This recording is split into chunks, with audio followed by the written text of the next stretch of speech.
Bé, moltes gràcies per vindre i moltes gràcies a Santa Mònica per acollir aquesta taula de debat.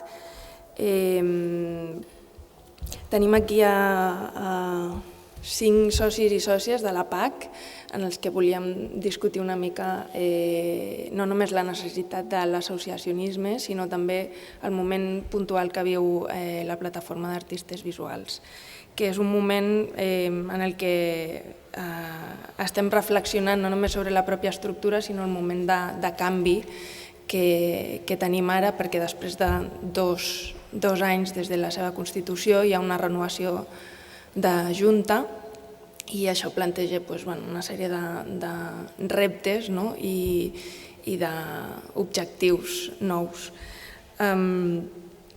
Aquesta reflexió s'emmarca dintre d'unes jornades de governança. Al juliol vam fer 2 sessions, l'1 de juliol i el 8 de juliol, i aquesta seria la tercera taula de governança. No sé si hauria de fer una breu introducció de la PAC, si la coneixeu, si heu seguit tot el seu procés de creació. Es va constituir el desembre del 2015, després d'un procés participat en el que es va anar dissenyant com volíem que fos aquesta plataforma o aquesta nova associació de representació del col·lectiu d'artistes. Després de diverses reunions per tot el territori es va anar configurant aquesta nova estructura en el que bàsicament es va veure la necessitat de dividir aquesta acció i es van idear 5 comissions que estaven especialitzades. Hi havia una primera comissió administrativa de serveis i formació, una segona comissió que es preocupava de les problemàtiques del territori, una tercera comissió que és la política i d'interlocució amb les institucions, una quarta comissió que és la professional i de bones pràctiques i una 5a comissió que es dedicava a l'àmbit educatiu, relació de l'educació i l'art. Aquest procés participat, després de la seva constitució, també va ser de diàleg de com volíem que funcionés aquesta estructura i una de les, jo crec que de les fórmules que van ser molt dialogades i crec que un dels èxits és els seus estatuts i després una necessitat de tindre reglaments interns de funcionament. Els estatuts, us volia llegir l'article 2 perquè crec que és important, que defineix els fins d'aquesta associació. Aquests són cohesionar les pràctiques artístiques i representar-les, identificar totes aquelles problemàtiques que afecten els artistes pel que fa als seus drets morals, patrimonials, ètics, laborals i econòmics, reivindicar la plena democratització del treball i el treballador-treballadora cultural, combatre la precarietat laboral en el sector i incentivar propostes dirigides a la seva millora i regulació tributària, salarial i jurídica, administrativa i contractual, posant especial èmfasi en la realitat del treballador autònom i de la realitat associativa, vetllar per una professionalització justa, sol·licitar i reforçar la interlocució de les diverses administracions públiques i amb els agents, institucions, entitats i organismes, ja siguin públics com privats, que tenen una vinculació amb l'àmbit artístic. Promoure treballs i les recerques necessàries per crear marcs de funcionament ètic i d'innovació dins les arts visuals, crear i impulsar l'Observatori de Bones Pràctiques, donar serveis als socis i quedar exclòs tot ànim de lucre. Una vegada definits aquests fins, va ser molt important definir qui es podia associar a aquesta plataforma. I aquí hi ha hagut com el gran canvi, perquè sempre entràvem en debats de molt bé, s'associen els artistes, quina mena d'artistes, què definim com a artistes.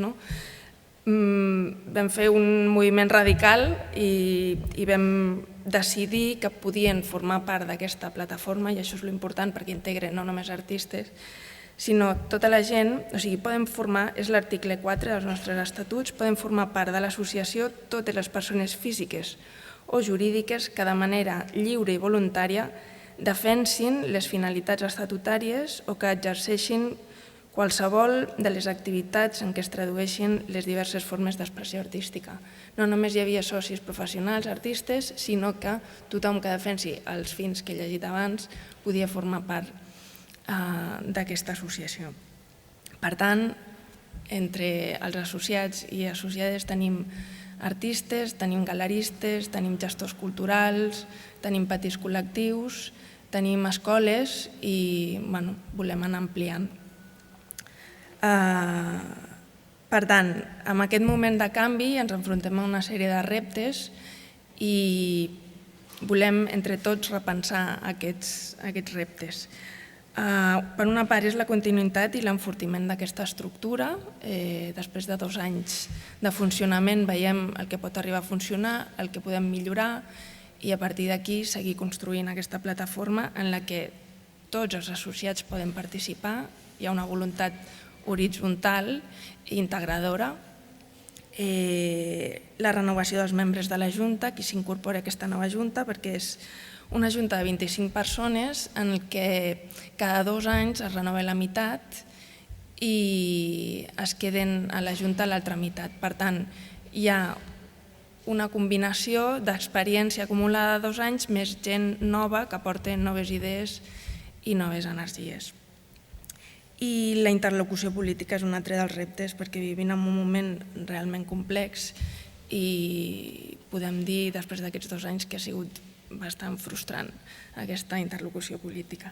Per tant, passo a presentar els participants. Començant per l'esquerra tenim l'Anna Monge, que és historiadora de l'art i màster en gestió cultural, postgrau en desenvolupament de projectes de cooperació internacional. Ha treballat sempre amb artistes, està molt pròxim a nosaltres, acompanyant processos creatius i gestionant programació cultural. Com a gestora cultural ha desenvolupat la seva feina durant més de 10 anys a Sud-amèrica, en concret a Uruguai, a regió Mercosur i Venezuela en el marc de l'Agència Espanyola de Cooperació Internacional. I com a gestora independent a través de col·lectius com Organización Nelson Garrido a Venezuela, Metro 20, Gestión Cultural, la Red Sudamericana de Danza de Montevideo. Actualment, i des del 2005, treballa coordinant la xarxa d'espais de creació i producció de Catalunya, xarxa PROT. Tenim el Daniel Andújar, de reconeguda i ampla trajectòria. Ha participat a l'última documenta de Kassel, a la Bienal de Venècia amb el pavelló català i tenim molt present el seu projecte expositiu al Centre Reina Sofia. La complexitat del seu treball com a artista i activista es reflexa en la diversitat d'accions que desenvolupa mitjançant intervencions en l'espai públic i l'ús crític de mitjans digitals, desenvolupa una producció teòrica i artística que abarca diferents línies, ironitza sobre la capacitat productiva de l'empresa i de les seves estratègies, evidencia relacions de poder en un món tecnificat, qüestiona la idea de propietat intel·lectual i material i així com fomenta, té una part activista molt àmplia, fomenta plataformes de reflexió ciutadana com ha sigut València BRG o Barcelona BRG i ha format part activament d'associacions d'artistes i col·lectius. Destaca la seva participació en la darrera junta de l'Associació d'Artistes Visuals de Catalunya. Tenim a la membre més jove, Neus Masdeu. Estem encantats que hi hagi aquí una sòcia de 22 anys, vull dir que estaríem encantats que hi hagués més aquest perfil. Ha fet el grau superior de pintura de la Llotja i ara està cursant la carrera d'Art i Disseny de l'Escola Massana i és artista resident a la fàbrica de creació Roca Humber de Granollers. I per últim tenim a la Mariona Monconill, amb un perfil d'artista, investigadora acadèmica. El seu camp de producció resulta d'una hibridació entre els visuals i sociologia. Ara mateix ha acabat el doctorat al programa Societat de la Informació i el Coneixement del Departament d'Arts i Humanitats de la Universitat Oberta de Catalunya. Ha fet màster en Gestió Cultural, llicenciatura en Belles Arts i ha fet residències a Lituània, i a Finlàndia, i ha fet exposicions, aquesta recent, al Centre d'Art Contemporani de Mataró, encara hi és, a l'Espai 13 o a la Capella. Sense més, us volia preguntar, potser començant des d'algú més personal, quina relació teniu amb la PAC, com us heu aproximat amb aquest projecte i des de quin background, perquè, per exemple, l'Anna Monge ha començat, ens pot explicar més àmpliament sobre aquest associacionisme que el coneix de prop. Clar, jo vinc des de fa relativament poc, vaig estar molts anys fora i fa 3 anys aproximadament que estic aquí, que he tornat a casa. Ara? I a més, des que he tornat he pogut treballar com a coordinadora a la xarxa PROT, que m'ha donat tota l'experiència i m'ha tornat a posar una mica al dia sobre què està passant aquí a casa nostra. Des de xarxa PROT, la meva connexió amb la PAC és evident, jo soc historiadora de l'art, he treballat sempre amb arts visuals i en el moment en què es va constituir la PAC vaig ser la primera interessada en dir jo vull participar en aquest projecte. Des de xarxa PROT, a més, també som una associació d'espais de creació i producció. És una mica diferent a la PAC perquè les entitats que formen part, que actualment són 24, són entitats, no són persones físiques.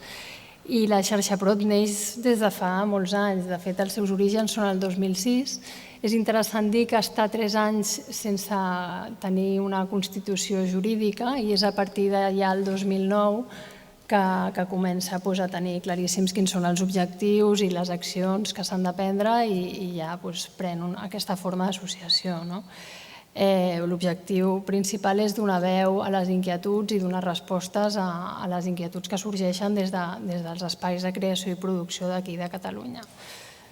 I el funcionament, igual que la PAC, és assembleari, és completament horitzontal, si hi ha una junta directiva, però treballem molt per comissions, igual que la plataforma. Les comissions actualment que estan actives són la de comunicació, que s'ocupa més dels temes de comunicació interna i externa, la d'internacionalització amb la relació amb l'exterior, la d'interlocució política, que és ara per ara la més important i que m'agradaria després entrar en detall en aquest tema, i després també la del mapatge. Comissió del mapatge perquè acabem de presentar un projecte que és el mapatge, una cartografia d'espais de creació i producció a Catalunya. Vam veure que un dels principals problemes que teníem era que no eren visibles i que per existir t'has de donar a conèixer. El mapatge té també els seus orígens, o sigui, això es comença a parlar des de fa ja 3 o 4 anys, fa molt temps que estàvem amb aquesta idea, però realment hem aconseguit dur a terme el projecte aquest any. Finalment es detecta, nosaltres som 24 espais associats, però se'n detecten 104 a tot Catalunya, vull dir que Déu-n'hi-do, les iniciatives que hi ha a tot el territori fent feina. Aquest projecte el fem en col·laboració amb el Conca i aquí entrem una mica en matèria ja, perquè el que succeeix, jo crec que el que suposen formacions com les nostres, que són formacions assembleàries i participatives, és que hi ha un canvi de paradigma en les estructures de poder.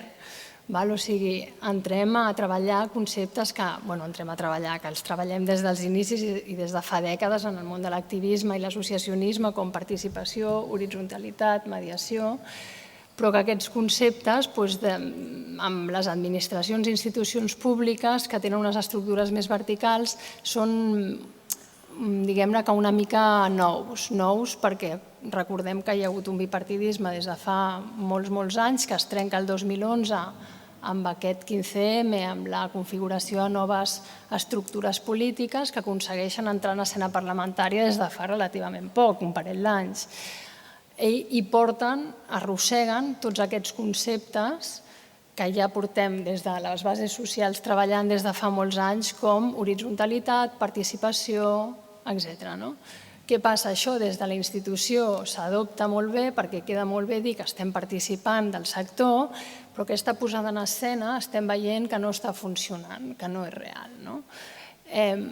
hi ha una escenificació, diguem-ne, d'aquests conceptes de participació i horitzontalitat, però després veiem i tenim exemples claríssims, com el cas del Centre Art Santa Mònica, que m'agradaria també parlar-ne una miqueta, si voleu, més endavant, per no extendre'm ara aquí amb tot, i que, de fet, faig un parèntesis, agraeixo que la PAC hagi pres la iniciativa de fer aquest debat aquí. Reivindiquem aquest espai com un espai transdisciplinar de tots i de totes i no només d'uns quants, i, sisplau, escolteu-nos. Crec que hi ha una gestió que s'està fent que és molt positiva i que s'ha de seguir fent i no es pot trencar això ara de cop. Però, bueno, dit això, volia, i també una mica parlant d'aquests orígens, perquè crec que són importants per entendre aquest xoc d'estructures verticals i horitzontals, em sembla que el que hem de fer com a entitats i com a associacions és operar un canvi que radica en que no se'ns vegi com una amenaça, sinó com una oportunitat de millorar polítiques públiques. D'exemples en tenim molts, el mapatge n'és un, tampoc em vull extendre ara amb detalls de què ha passat amb el mapatge, al final s'ha pogut fer, però no va haver-hi una bona recepció de les conclusions i de la fotografia que es va fer d'aquesta cartografia. Finalment, per això està online i tots la podeu consultar, però sí que es veu una gestió bastant precària del territori a nivell de polítiques culturals, hi ha uns buits importantíssims, i a més hi ha una concentració escandalosa en l'àrea metropolitana de Barcelona. Això per una banda. Per altra banda, també, quan parlem de termes com participació, que al final vol dir prendre part d'alguna cosa, vol dir que estàs exercint tu com a individu una quota de poder. O sigui, nosaltres, amb aquestes associacions, assemblees, som tots iguals, partim d'un principi d'igualtat, però en el moment d'exercir aquesta quota de poder també l'estem cedint en l'altre. I jo crec que aquí és on hi ha aquest difícil equilibri entre l'exercir el poder i el cedir-lo, on associacions com la nostra, com la vostra i com la majoria, doncs hem de sempre estar molt atents amb el que es fa i el que se silencia o en aquests consensos que a vegades tots busquem en les assemblees i que poden fer perillar veus més minoritàries.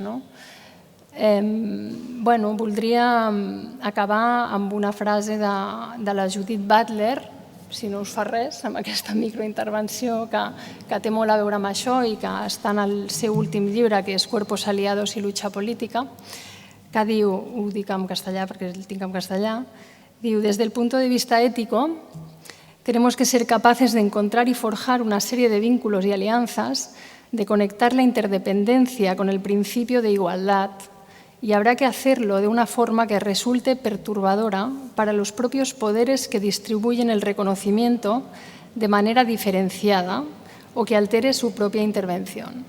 Vull dir, això resumeix una mica el que he estat dient del xoc d'estructures. I operar i pertorbar en aquest sentit, en un sentit positiu, constructiu i sempre veient-nos com a facilitadors d'una construcció de polítiques culturals que siguin un reflex real del que necessitem i del que és la societat. No sé, he fet una mica de resum de tot el que crec que un paraigües una mica de tot el que es planteja en el debat, però potser podem... Sí, si hagués fem una ronda prèvia de cada un i després podem anar a preguntes més concretes.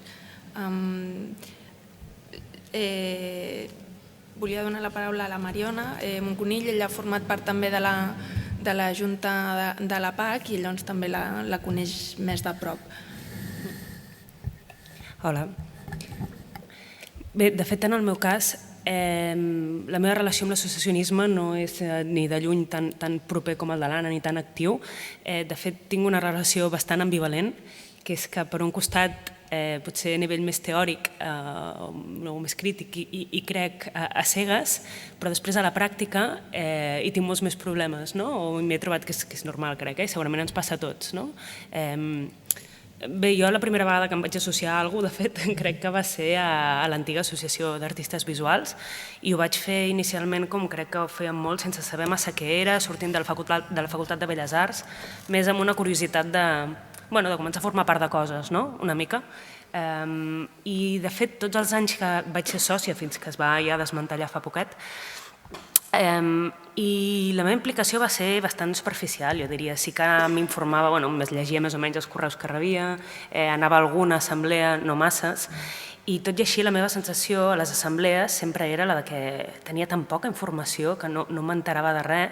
Crec que sempre vaig votar, segurament, em vaig abstenir o perquè no sentia mai capaç de votar res, perquè no tenia la informació per fer-ho, no?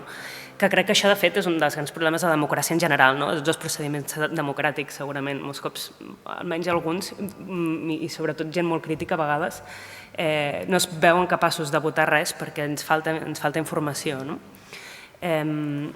I això és un problema amb l'associacionisme, perquè justament crec que es basa en la comunicació, es basa en el transmetre informació, en la transparència, però clar, mantenir-nos informats suficientment com per poder ser crítics i escollir les coses amb una mica de coneixement i amb consciència implica un esforç i una quantitat de temps que fa que molta gent es vagi fent enrere, i a mi mateixa és el que em passa això moltes vegades. Bé, a part d'aquest cas, també he format part de l'Associació d'Amics de l'Art del Prat, que m'agrada treure-ho sempre en aquests contextos perquè és un tipus d'associació molt diferent, és una associació molt més petitona, molt més finalista, diguéssim. En principi, en els seus orígens, tenia la finalitat, bàsicament, de gestionar i fer funcionar una petita escola local d'arts. Llavors, al llarg del temps he anat desenvolupant altres projectes, he gestionat altres projectes també en vinculació amb l'Ajuntament, amb diferents tipus de col·laboracions, però sempre hi ha hagut molt aquesta relació com molt laboral amb l'associació. Tots els que érem treballadors d'alguns d'aquests projectes passàvem automàticament a formar part de l'associació. I això a mi em solucionava molt aquest problema. És a dir, jo tenia ja automàticament moltíssima informació perquè jo portava alguns d'aquells projectes, perquè eren el meu dia a dia laboral, i com que eren el meu dia a dia laboral també en part el temps, diguem-ne, altruista, gratuït que dedicava a l'associació era una part important, però era molt petit comparat amb la resta. No sé si m'explico, és a dir, jo ja anava amb molta part de la feina feta a les assemblees, com si diguéssim, perquè l'estàvem fent constantment, igual que jo els meus companys, i em donava la sensació que la feina que fèiem allà era molt més resolutiva, cosa que no he tingut després amb altres tipus. Ens estem acoplant, oi? Una mica? Potser pareu aquell, a veure si funciona.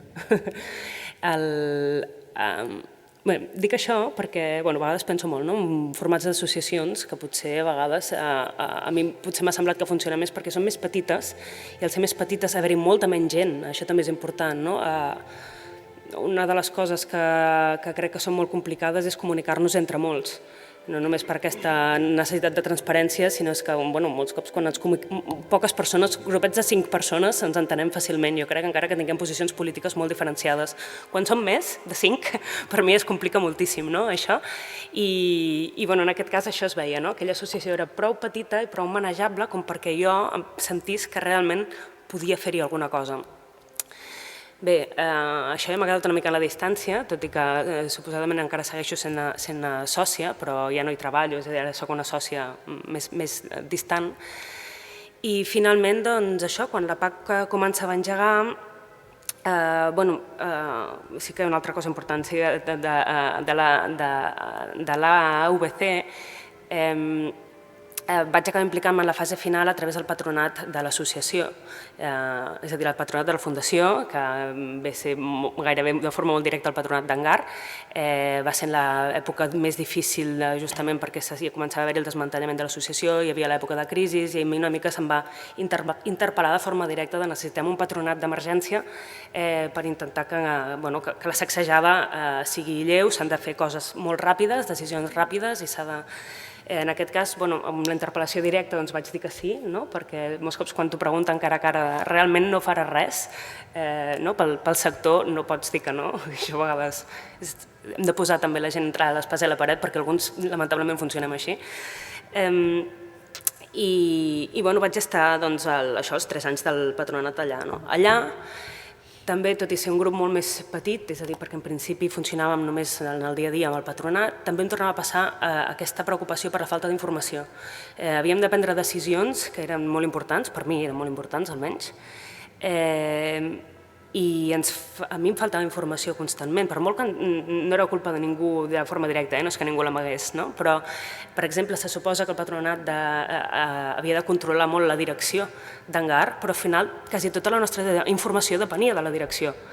Per tant, i confiàvem a més, perquè, almenys en el meu cas, era una direcció en la que he confiat i encara hi confio, però sí que t'adonaves que és un cercle que és perillós. Se suposa que estem fent uns òrgans democràtics i d'autocontrol mutu i realment a la pràctica no sé si acaben de funcionar perquè ens torna a fallar la informació.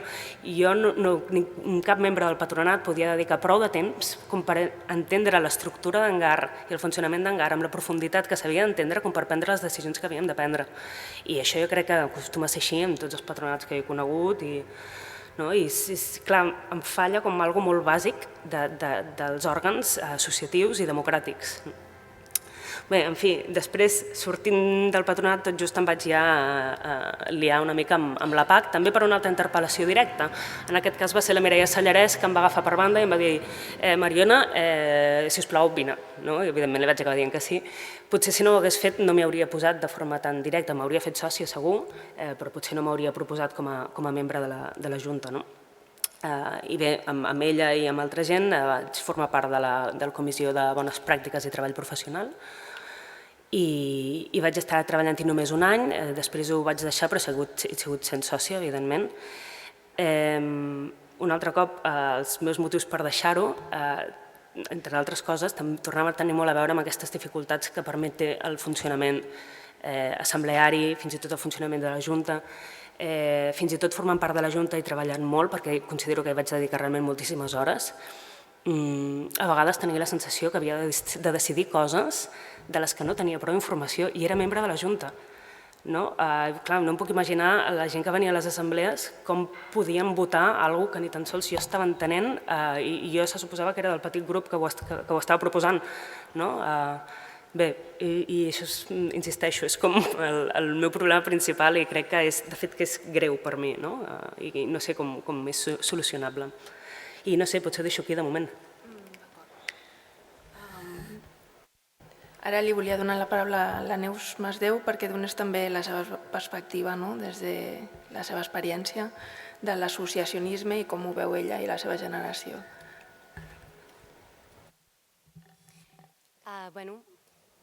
Això sí, funciona. Hola a tots.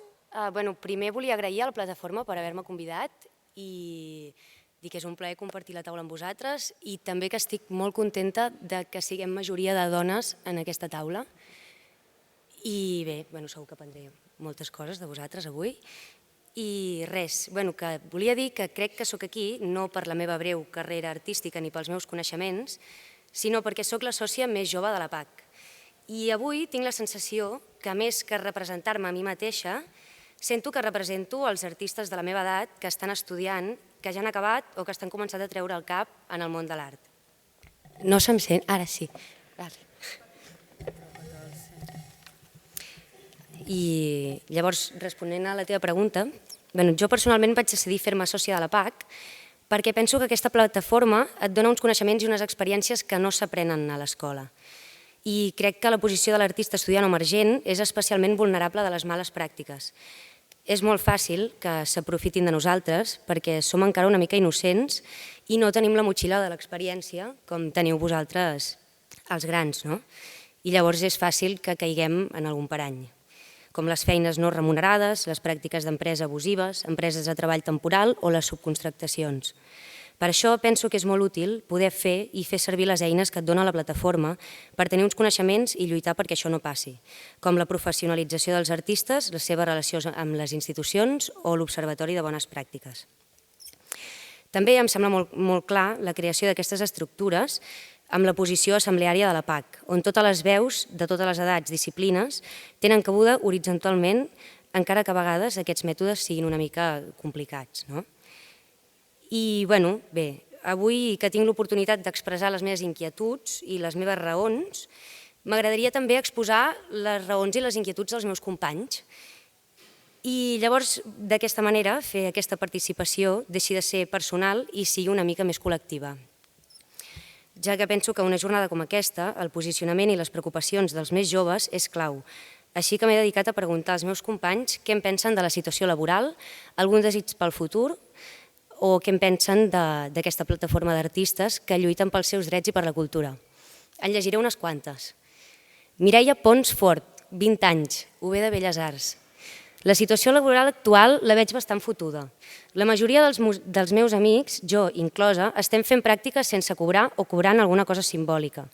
A mi, personalment, em molesta bastant el rotllo aquest paternalista, com des que els estudiants encara no sabem res i ens fan un favor ensenyant-nos, que en realitat sí, però també crec que són perfectament vàlids per aportar coses nostres i podríem tenir la feina remunerada, ja que alguns de nosaltres ja hem de mantenir-nos.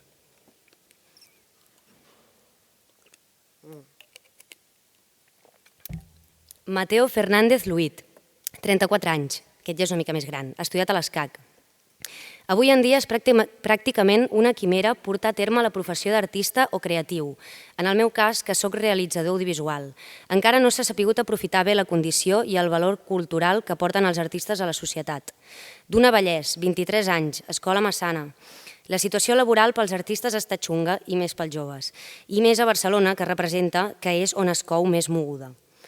Quan estàs a la carrera et porten entre cotons, però la realitat és molt diferent i sembla que hagis de tenir una flor al cul per arribar a créixer i desenvolupar-te com a artista. Així que veig un futur cru. Crec que ha d'haver més espais d'empoderament per als artistes joves. Jordi Cárdenas, 26 anys, Escola Llotja. M'agradaria ser introduït en el món de la producció d'arts visuals i per això em vaig mudar de Barcelona a Holanda. És perquè, segons diuen, i així sembla, aquí hi ha més diners i, per tant, l'àmbit entre la comunitat artística no és competent.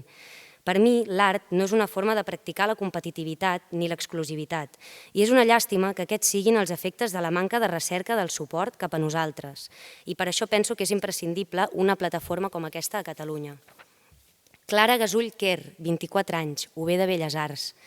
Us dic una cosa que per mi, com a jove individu que acaba d'acabar els estudis de Belles Arts, trobo molt important. Tinc la sensació que el món de l'art aquí té una accessibilitat difícil. Sembla que la universitat és un món i que el món laboral n'és un altre. Desitjo que això es dissolgui, que el món professional i la docència puguin ser compatibles, que els estudiants d'art vegin possibilitats, perquè n'hi ha, i que tot això es visualitzi. I bé, m'agradaria acabar amb un petit text de la Sara Lorite, graduada en Art i Disseny a l'Escola Massana i té 24 anys, que escriu en el context de l'art un desig.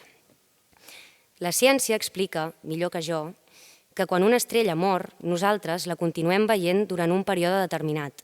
La seva llum i la seva imatge viatja per l'espai i el temps fins a nosaltres, però ja no existeix.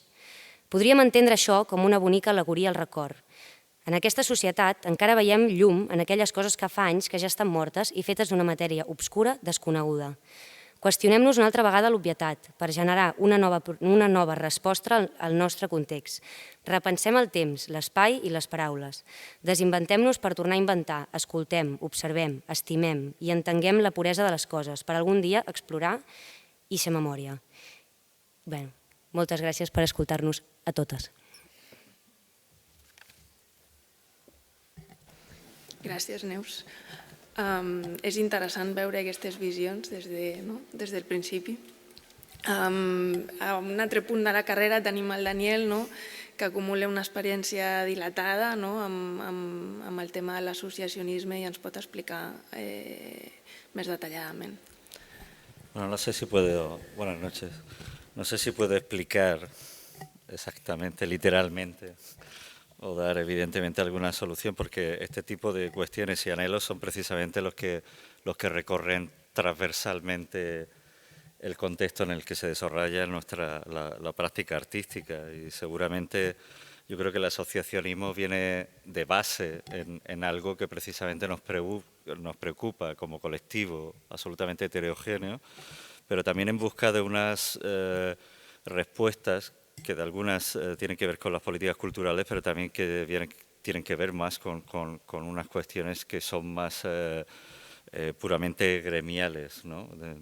Yo creo que Antonio Lafuente, el investigador de la ciencia que está muy asociado al Media Lab, pero que lleva muchísimos años reflexionando en por qué existen comunidades, él ha definido un término que la gente tiende a asociarse seguramente cuando se siente afectado por algo, ¿no? Y los artistas vivimos en una especie de práctica de urgencia siempre. O sea, no vamos a ser funcionarios, puedes estar dando clase y tener seguramente un sueldo, pero los que somos artistas bajo un régimen legal que es el de autónomo, evidentemente siempre vas a vivir bajo ese yugo de la urgencia y de cierta precariedad, sobre todo en un contexto como este, en un contexto, digo, no solamente refiriéndome al local, pero también en un contexto político y cultural y bajo ciertas leyes.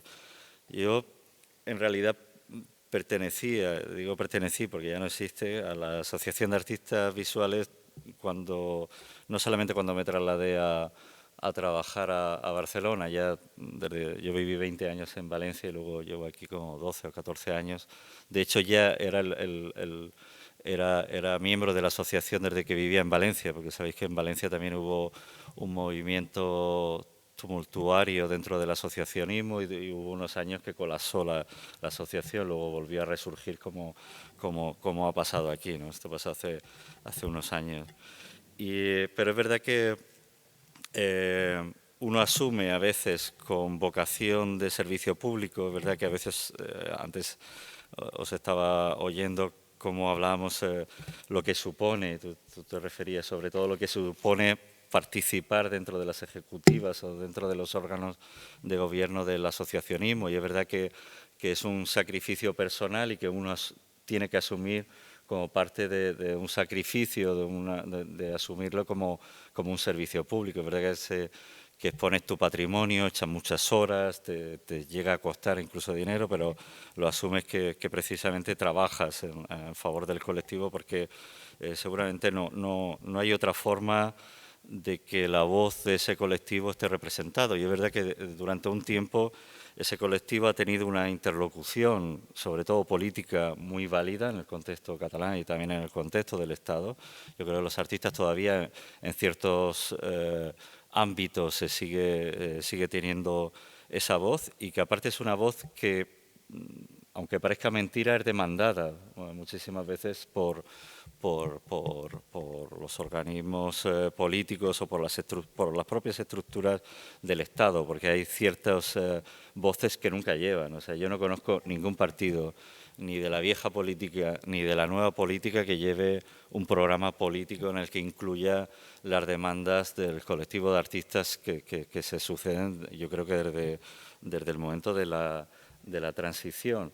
Y esas demandas que han estado ahí siempre y que ha habido planes, como hemos visto, de hecho hace unos años se consensuó un plan estratégico de las artes por medio del Ministerio, entonces era de Cultura, ahora ya ni siquiera existe un Ministerio de Cultura. Se llegó a consensuar con casi todos los colectivos que tenían que ver dentro de la práctica artística, críticos, museos, curators, los propios artistas, pero ese plan nunca se ha llegado a desarrollar. Aquí en Cataluña no sé cuántos libros blancos de cultura municipales o de la Generalitat he participado, ninguno de ellos. Vemos este tipo de publicaciones que siguen saliendo anualmente dando ciertos consejos o intentando dar voz a lo que seguramente, o estructurar de alguna forma lo que son políticas culturales, y yo en realidad nunca he visto un plan que se desarrolle, que se pueda luego evaluar, es decir, un plan que esté aquí, que el Gobierno ponga negro sobre blanco, que se firme o que consensúe y que nosotros podamos ver año tras año de esa práctica política, ir tachando qué cosas se han ido cumpliendo, qué cosas no se han cumplido. De hecho, nunca lo hemos tenido, con lo cual no lo podemos seguir. Yo creo que las demandas desde el asociacionismo han sido las mismas y son muchísimas, desde el propio estatuto del artista, que incluye todo o a veces incluye nada, porque a veces he visto algunos documentos de estatuto de artista que no incluye absolutamente nada, son demandas falseadas, y luego he visto muy pocos de esos planes que están actualizados y que sobre todo son realistas. España, digo, como Estado, como estructura de Estado, seguramente al país que más se parece es Alemania, y a veces, de hecho, por eso tenemos una constitución muy parecida, casi calcada, y tenemos ciertas estructuras, pero tampoco hemos sabido cómo estructurar. Casi todas las competencias de cultura están transferidas a la Generalitat desde hace décadas, pero la Generalitat no ha tenido nunca un plan de articular el territorio, de hecho nunca ha tenido un plan y muy poca inversión, sobre todo en artes visuales. En cuanto a nosotros, pues toda autocrítica es poca, seguramente, porque en ocasiones no hemos sabido hacer frente a los retos y en ocasiones no hemos tenido ni la disciplina ni la formación. Yo estoy totalmente de acuerdo. Estamos en un país con un déficit pedagógico, educativo, en sistemas democráticos brutal. O sea, a todos los niveles. A nivel práctico estamos muy poco preparados, educados. Hay muy poca gente que sabe cuáles son las atribuciones legales de una asociación o cómo funciona o cómo se gestiona. Y cuando no sabes ningún tipo de este tipo de atribuciones, no sabes exactamente cuando te metes, incluso de buena voluntad en una asociación, cuáles son las consecuencias legales, y esto lo digo con conocimiento de causa, como sabéis, porque tenemos todavía un trámite, digamos, largo para cerrar todavía el capítulo de la Asociación de Artistas Visuales de Cataluña. Yo creo que hay varios temas que podemos ir tratando a lo largo de la charla, por no extenderme mucho más.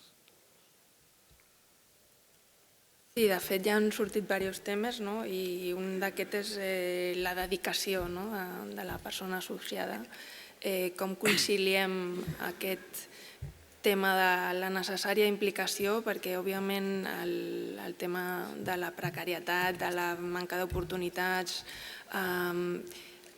no s'ha d'entendre com un fracàs personal, sinó que s'ha de col·lectivitzar, vull dir que és una cosa de context, no? Com conciliem aquest context amb la necessària implicació i unió per millorar aquest context. I llavors aquí hi ha sobre també el capítol de... O sigui, tenim necessitat d'associacions i tenim necessitat de sostindre-les entre tots, però com es planteja això? Perquè si estem tots lluitant contra aquesta precarietat, sostenint-nos com podem, com a sobre podem dedicar, ens podem dedicar de manera altruista a aquest associacionisme. L'Anna. Vull dir una cosa en relació amb això, que no sé si compartireu, però jo crec que en el moment en què una persona entra en una associació també té uns deures vers aquesta associació, o sigui, ha d'haver-hi sempre un compromís. Si és remunerat o no ja podem entrar en un altre debat, però que hem de tenir clar que hi ha uns deures i unes obligacions com a membres d'una associació. Fins a on arriben aquests deures i obligacions és una cosa que s'ha de discutir i que s'ha de posar sobre la taula, però clar, això entres ja en terrenys molt personals, perquè fins a quin punt dono jo, perquè jo poso més hores o sempre estic jo anant a aquestes reunions. Vull dir, això crec que és un tema extens de debat i crec que ha d'estar dintre dels propis codis ètics de les diferents associacions, això per una banda. Per altra banda, també crec que moltes vegades amb les associacions en les que formem la cultura ens dupliquem feines. O sigui, moltes vegades veig que estem treballant temes semblants, que potser el que hauríem de fer és fer una espècie d'ecologia d'aquesta precarietat i començar a treballar conjuntament entre totes. Tenim la xarxa PROD, xarxa d'espais de creació i producció, la plataforma d'artistes, tenim els gestors culturals, tenim els... és que n'hi ha 50.000, vull dir, hi ha l'ACA de crítics, n'hi ha moltes, moltíssimes. Jo crec que hi ha temes que ens són molt transversals I crec que justament per economitzar i per no desgastar-nos el que s'hauria de fer potser és fer un ordre i treballar conjuntament, no? Perquè estem aquí disparant tots, posant hores, feina, energies i, hosti, si els nostres companys estem amb això fent observatoris i fent cartografies i fent... Doncs per què no anem tots a una? Això jo crec que podria ser com una solució a aquest desgast que a vegades tenim totes dintre d'aquests moviments associatius, no? No sé. Jo segueixo amb el que deies. A més afegiria el que crec que a vegades som per necessitat i per desesperació i perquè tenim pressa, perquè tot va molt lent, tendim a ser massa ambiciosos, jo crec, i intentar fer masses projectes, assolir masses objectius, que a més com que són massa ambiciosos i són masses en quantitat, també després ens frustra perquè no els aconseguim, no? A vegades potser tenir el llistó molt baixet va bé perquè potser aconseguiràs una coseta, però aquella coseta l'aconsegueixes. Si en tens masses i massa difícils, potser no n'aconsegueixes cap. I després també que torna a tenir a veure amb el fet de si s'ha de remunerar o no. Fa un moment aquí estàvem discutint abans de començar amb lo difícil que és negociar amb els polítics, fer política en el sentit estricte de parlar amb els polítics o amb la gent que està ocupant certs càrrecs més de funcionariat, amb certes posicions de poder i que se suposa que nosaltres els hem d'empènyer o apretar cap a algun lloc. I jo crec que en part també és molt difícil perquè ells es dediquen només a això. Ells tenen tot el seu temps per fer aquestes coses. Nosaltres, quan anem a fer d'interlocutors amb això, és esgotats amb el nostre temps extra, pensant que potser hauríem d'estar amb qui sigui abans que amb ells. Comencem ja d'una posició de desavantatge aberrant en la que ens posem nosaltres mateixos. Això els sindicats jo crec que ho tenen més assumit. Els sindicats, la gent que està en aquesta posició, també té molts problemes, ja ho sé, però en aquest cas es poden dedicar a això plenament. I del meu esforç quan em llevo el dilluns al matí és tenir molt clar que vaig a parlar amb tal persona, a negociar no sé què, i és el meu objectiu d'avui, o del mes, o de l'any, i m'hi puc dedicar plenament. Això jo crec que és una cosa que no ho tenim tal com funcionem i que potser ens hauríem de plantejar d'alguna manera.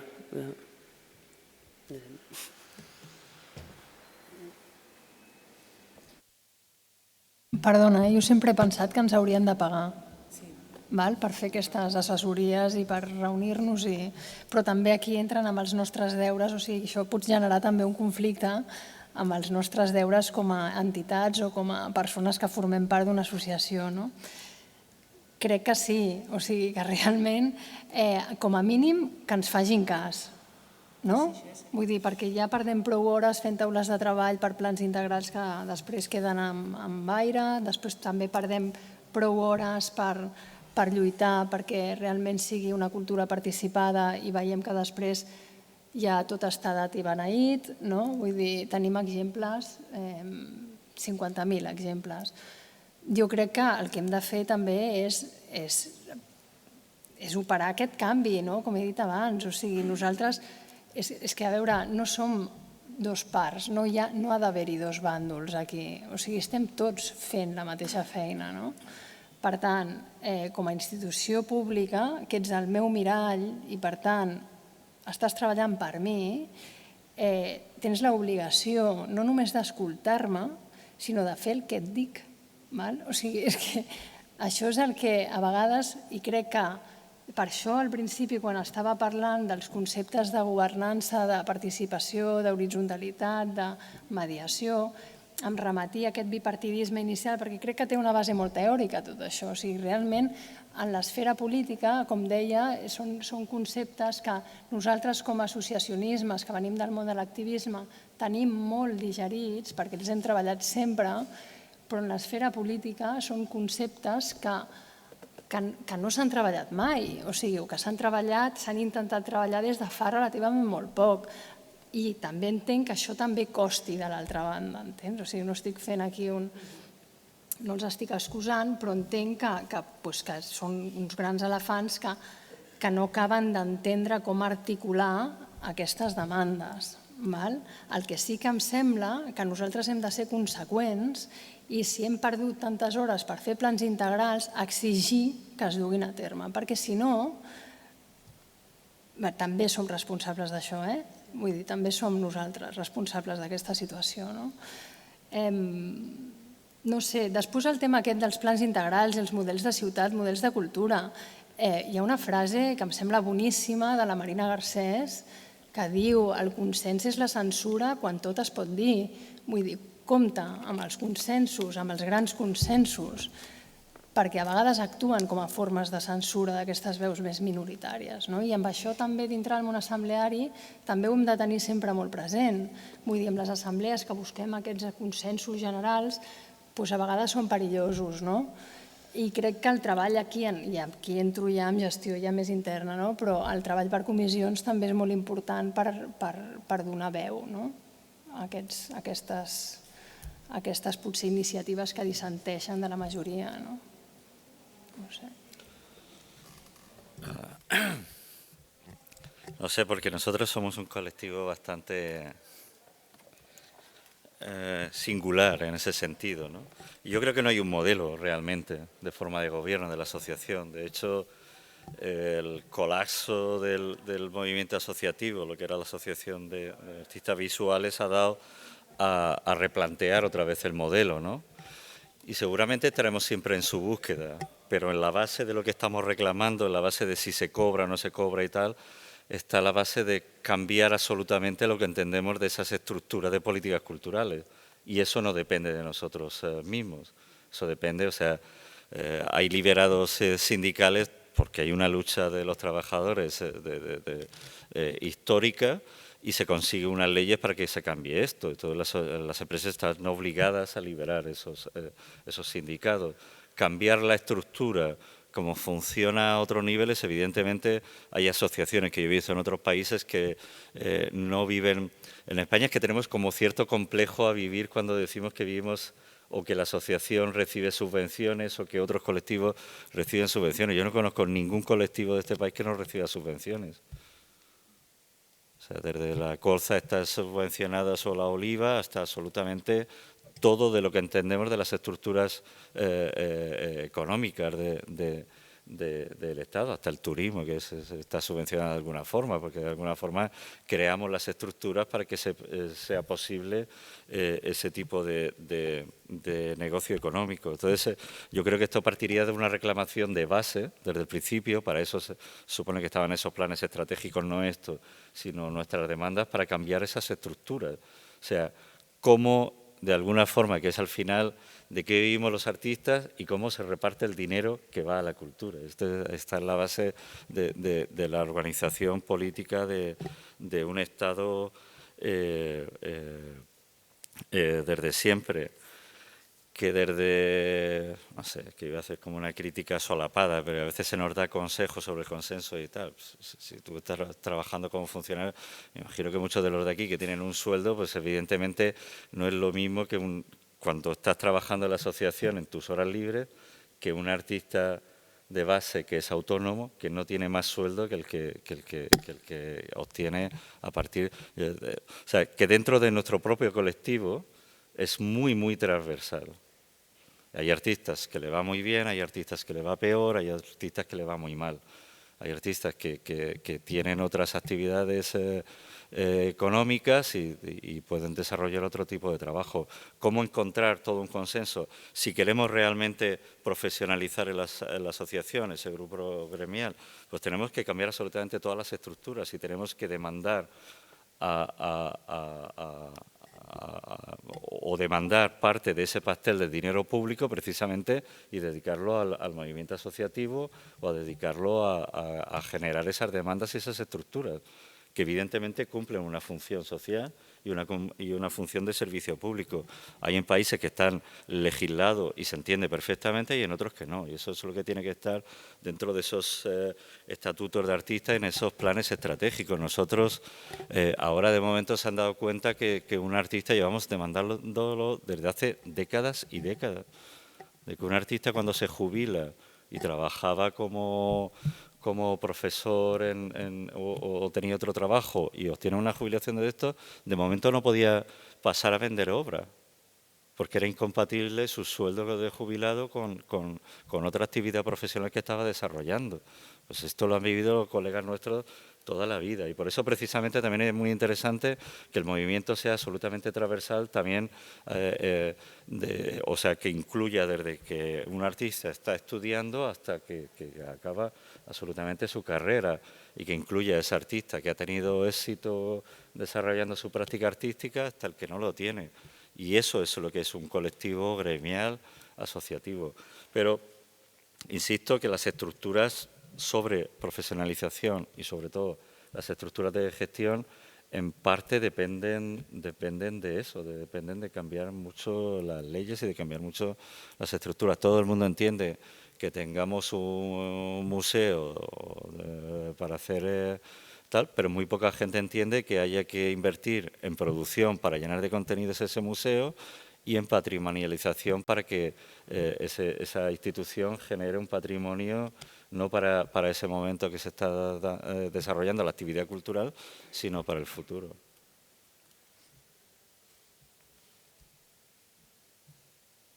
Jo volia, amb això que ha dit l'Anna, dels deures de l'associacionisme, penso que pot haver-hi com una posició més còmoda, no? com a associat, que més que el deure de l'associat és què espero jo de l'associació, no?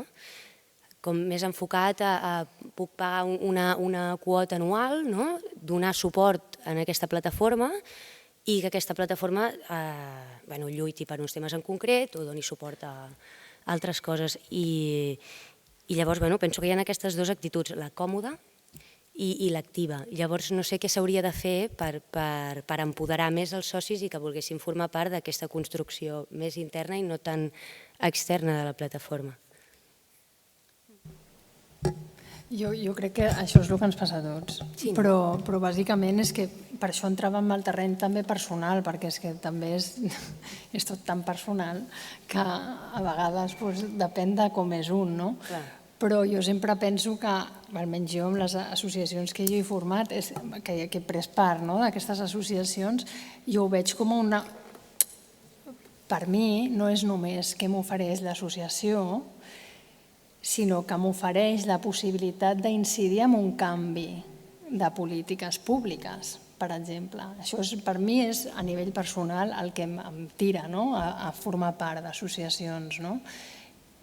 I perquè jo incideixi en aquest canvi de polítiques públiques he de ser algú actiu. Vull dir, he d'exercir el que deia també d'aquest exercir el poder, d'empoderar-te i de participar és prendre part. Vull dir, al final és això. Jo crec que ha d'haver-hi potser una pedagogia de l'associacionisme que vagi en aquest sentit, o sigui, en empoderar, en dir, no som passius. És que, a mi em sembla que ja formar part d'una associació, el fet de formar part d'una associació ja té molt de militància, no?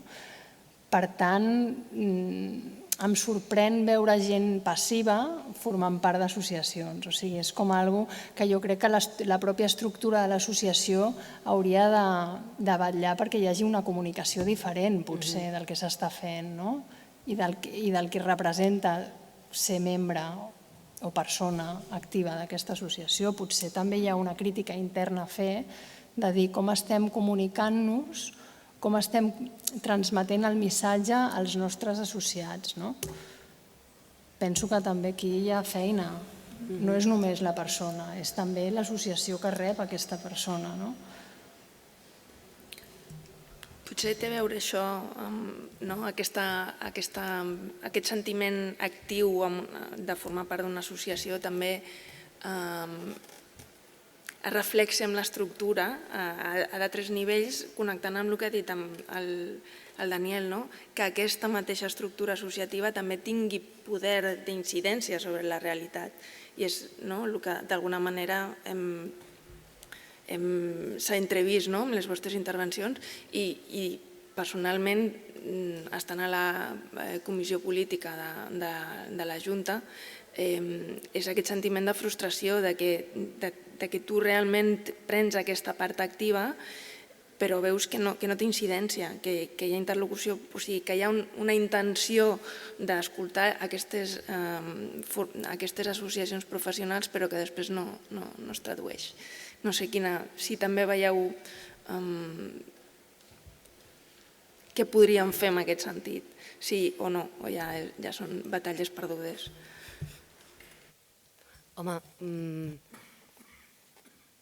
a veure, clar, jo que sóc molt jove, no? A vegades fa respecte, no? Xerrar i dir el que penses i opinar sobre temes perquè penses, bueno, què he de dir jo que no sàpiguen ells, no? I penso que això li passa a molta gent. I llavors, doncs, potser hi ha un problema d'aquest tipus de falta de participació perquè et sents incòmode o no et sents inclòs, no? I bé, no sé quin tipus d'activitats es podrien fer per fomentar aquesta cohesió, potser activitats més de caliu i no tan sèries com assemblees o taules rodones, no? Potser proposar un sopar per parlar d'una manera més còmoda i més propera, no? I que la gent s'animi més. No sé, yo soy pesimista, sí, a veces, pero por ser optimista. Yo creo que la asociación ha conseguido muchísimas cosas y el movimiento asociativo a través de los años muchísimas cosas. Es verdad que ahora hay parte de esa estructura, incluso una estructura que en un momento llega a ser muy grande, ¿no? Pero hay estructuras o algunos de los proyectos como Hamaca sigue funcionando y Hangar sigue funcionando y es verdad que a veces tú pones en marcha algunas estructuras y ahí está, y la gente lo está disfrutando y están los talleres y hay intercambios internacionales y seguramente hacen sus paellas en el patio y hacen sus actividades y demás, y es esa parte, pero es verdad que la parte de una estructura política del asociacionismo es muy aburrido y es muy técnica. Y la parte política pues todavía es muy aburrido, si la política es ahí. Y aparte, los déficits que estamos apuntando de la propia asociación, el modelo, al final es una especie de micropolítica que lo podemos llevar al Parlamento, lo podemos estar a lo que está pasando ahora en el contexto político, exactamente así. ¿Cuál es la estructura de participación óptima para la sociedad? ¿Cuál es la estructura óptima para la Asociación de Artistas? Pues seguiremos preguntándolo esto a lo largo de los años. Es verdad que hay una parte técnica sobre financiación, sobre estructura, sobre preparación, sobre todo. Yo recuerdo hace años, me comentaba una colega en Alemania que en España se pedían muy pocos fondos estructurales dedicados a la cultura, y yo le comentaba que era precisamente porque la gente, ahora esto ha cambiado radicalmente, las instituciones que teníamos no estaban adecuadamente, ni los cuadros técnicos que teníamos estaban formados para pedir este tipo de ayuda, que son muy burocráticas, que son muy tediosas, que necesitan una tradición de cómo hacerlo, porque todo este tipo de cosas son papeles que son muy complejos, que necesita formar parte de una estructura europea muy compleja también, porque hay que pedirlo con dos estructuras parecidas en 2 Estados miembros o en 3 Estados miembros. O sea, son cuestiones que son administrativamente también muy complejas, y pasaba que durante unos años pues no teníamos gente formada para todo esto. Este tipo de cosas, como tú decías, son de evolución muy lenta. Y cuando uno está, sobre todo cuando es más joven, está en la asociación, pues tiene una urgencia es que es la pregunta que nos hemos hecho todo y tal, de cómo voy a pagar el teléfono, cómo voy a pagar el agua y la luz, cómo voy a mantener esta ciudad tan cara y tan sofisticada, y este tipo de cuestiones que tiene un artista, no solamente cuando empieza, no es por ser derrotista y pesimista, pero es algo que, vamos, que desgraciadamente te arrastras casi toda tu carrera, ¿no? Y en un nivel o en otro, ¿no? Y dependiendo por qué casa y por qué barrio, ¿no? Pero que esto yo creo que es así, pero es verdad que en los últimos años, sobre todo en un momento, y que yo creo que las cosas se van a poner todavía más duras, la interlocución es prioritario y hay que encontrar. Es que a veces habrá que llamar a puertas de colegas que tienen una capacidad de interlocución en ese momento, o buscar para determinadas negociaciones y tal. Yo sé que están muchas negociaciones políticas y son muy duras, pero es verdad que si no se da ese nivel de interlocución y de presión y no se consiguen las cosas. O sea, esa es la única. Parece que no, pero hay un nivel de cierta interlocución política que hay que hacer en todo momento y que hay que hacer cierto pressing, sino llega un momento que vas perdiendo oportunidades o ves cómo las oportunidades pasan y no recalan, ¿no?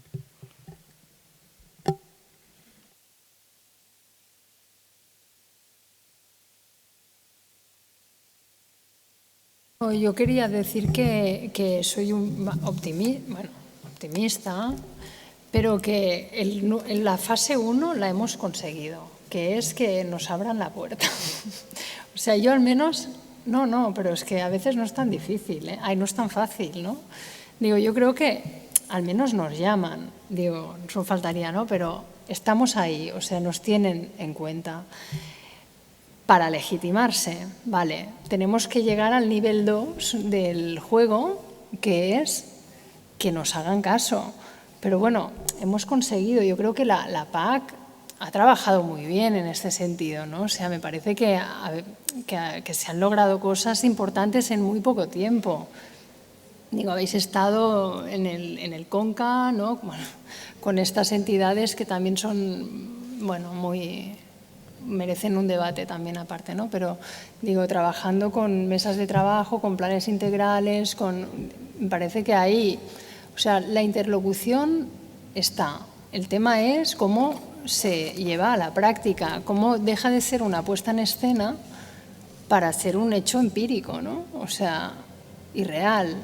Y yo creo que ese es el terreno duro que hay que pelear ahora y que hay que lograr, ¿no? ¿Cómo? Yo creo que uniéndonos, como he dicho antes, para economizar, yo creo que esfuerzos y pues luchas que no se den como estos paralelismos que a veces estamos todos y no nos enteramos, ¿no? Haciendo lo mismo, y porque luego también es una manera de ejercer pues esta presión, ¿no? Y este cambio. Luego también creo que tenemos que intentar que esta piedra en el zapato que somos nosotros sea visto, pues lo que decía, como una oportunidad de cambio y de mejora, ¿no? Cuando nosotros presentamos el mapa de los espacios culturales de Cataluña, en el plenario, donde estuvieron, bueno, estaba todo el mundo, desde el ICEC, Ramon Llull, todo el plenario del CONCA, Generalitat, OSIC, etc., cuando yo estaba muy contenta, porque era un megaproyecto súper chulo, ¿no? O sea, habían 104 espacios detectados, una metodología increíble de trabajo, y bueno, fue súper criticado. O sea, nos llegaron a decir, esta no es nuestra Cataluña, ¿no? Es como, no, perdona, esta es la tuya y cúrratelo un poco porque aquí hay mucho trabajo que hacer, ¿no? Pero que lo que tenemos que lograr es eso. ¿Por qué? Porque realmente lo que estás haciendo es hacer una foto de lo que está pasando que a veces no es agradable, que no es agradable a la vista, pero esa foto ellos la tienen que recibir y tienen que aprender de esa foto justamente para mejorar, ¿no? Y para construir algo mejor. Entonces yo creo que es ahí donde la cosa, no sé cómo tenemos que articularla, pero es lo que falta ese clic, ¿no? Falta esa comunicación diferente, una comunicación más positiva, ¿no? No tanto de la amenaza ni tanto de la...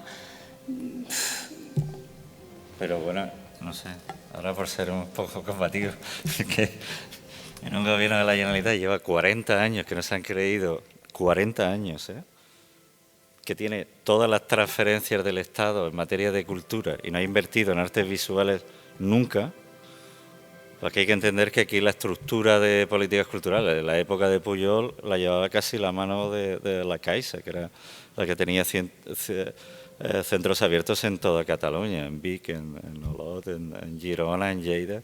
En el momento en que colapsó ese sistema, no hubo nadie que lo acogiera, y a día de hoy es que mirar la estructura de artes visuales del gobierno, o sea, es que hay que ir, o sea, no hay que ir a tal, es decir, ¿cuándo se van a poner a hacer algo más allá de esto? He estado repasando un día, esto es un insulto, yo lo digo directamente, o sea, son ponencias de gente que se dedica al marketing cultural, una detrás de otra, cómo hacer marketing cultural, nos está diciendo a los artistas cómo hacer ya no web 3.0, he visto web 4.0, que es un concepto que no había escuchado hasta ahora. Web 4.0 tenemos que hacer. Exactamente, hay que profundizar un poco más en este tipo de estructuras. O sea, yo creo que es un cachondeo y es un insulto a los ciudadanos donde ha ido ese dinero y cómo se ha estructurado ese dinero, y estos son fondos públicos que hay que contestar directamente. Yo creo que nosotros deberíamos de ir, si vamos al Parlamento, es a hacer preguntas concretas a los diputados, señores diputados y diputadas que hay ahí sentados, a que nos expliquen en qué se ha invertido todos estos años y cuál es la estructura. Y podríamos entrar en la ciudad de Barcelona, en el ICUP y tal, para hacer una crítica que ha tenido otra estructura muy diferente, porque también, por hacer un poco de retrospectiva histórica, el ICUP montó una especie de Ministerio de Cultura, que era lo que era el modelo Mascarell, de forma paralela a la Generalitat, precisamente porque no había una estructura cultural en el país. Y yo creo que ese modelo, que también ha colapsado, pues también hay que verlo, hay que cuestionarlo y hay que decir exactamente cuál es el modelo de participación que queremos y cuáles son las estructuras que queremos. O sea, ahí sí que hay una reivindicación directa. Y aparte, durante años se nos está engañando con cantidad de cantines en las que, es verdad, el dinero estaba transferido, con lo cual la iniciativa debería de haber sido una iniciativa política de la Generalitat. En el otro lado está las administraciones locales, y dentro del Estado, que es la reivindicación, que yo la asociación la hacía por medio de la Unión y creo que siempre lo ha hecho y más o menos con el mismo resultado, no que haya tenido otro resultado mejor, son en cambiar determinadas leyes que sí que incumben absolutamente, que no vienen directamente de cultura. Seguramente las leyes que nos pueden afectar a nosotros vienen más del Ministerio de Economía, del Ministerio de Administraciones Públicas, son leyes que tienen que ver o con la seguridad social o con nuestro propio estatuto económico, con ciertas atribuciones y tal, que afectan no solo a los artistas visuales, sino a gente de teatros, a gente de otras actividades culturales. Y ahí es donde yo creo que no hay que perderse en todo momento, saber identificar perfectamente cuál es el interlocutor en ese momento y cuáles son las demandas que le hacemos. Demandas que son claras y que tienen que ser absolutamente precisas y que yo creo que hemos tenido siempre perfectamente identificado. Lo que no hemos tenido, ha sido éxito en todo ese tipo de demandas. Pero yo creo que durante un tiempo el nivel de interlocución, insisto, seguramente puede ser cuando las vacas eran o estábamos en otra posición económica, el sistema de interlocución funcionaba. Yo creo que no toda la estructura de la asociación anterior era fallida. De hecho, yo creo, a veces digo que fallan las personas, no fallan las estructuras, y si entramos en un debate sobre cómo ahondar en esas estructuras, yo creo que sería necesario hacer una autocrítica primero y luego intentar dar un pas adelante con esto.